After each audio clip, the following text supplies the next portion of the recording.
আল্লাহর বিধানে তো রোজা একদিনই শুরু হয়, একদিনই শেষ হয়। আর সারা পৃথিবীর জন্য চাঁদ তো একটাই। এটা একবার বাংলাদেশের সীমানায় আসবে, আবার ভারতের সীমানায় যাবে, মালয়েশিয়ার সীমানায় যাবে, জাপানের সীমানায় যাবে। দেশের সীমা রেখা ভৌগোলিক ভাগ করতে করতে চাঁদের 100 ভাগ করা যাবে। কি বলেন? আসলে দেশের সাথে ভৌগোলিক সীমা রেখার সাথে চাঁদের কোনো সম্পর্ক আছে? সারা পৃথিবীর জন্য চাঁদ কয়টা?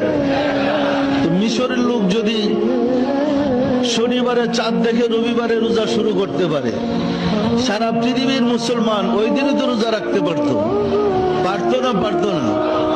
আমরা যদি সৌদি আরবকেই মানি, কারণ ওই দেশে আমাদের পবিত্র স্থান কাবা আছে, এখনো কাবার দিকে মুখ করে নামাজ পড়ি। তো কাবাবাসীরা যদি আপনার সোমবারে পহেলা রোজা করে, আমরা মঙ্গলবারে করতে যাব কেন? এই প্রশ্নটা আমার এখানে মানে প্রকট রূপ ধারণ করেছিল। এখানে উপস্থিত সম্মানিত ওলেমা মাশায়েখগণ আছেন। একজন মুসলমান হিসাবে আমার কাছে একটি প্রশ্ন বারে বারেই ঘুরপাক খেয়েছে। আমরা দেখেছি খ্রিস্টান সম্প্রদায় সারা বিশ্বে তাদের বড়দিন একই দিনে পালন করে।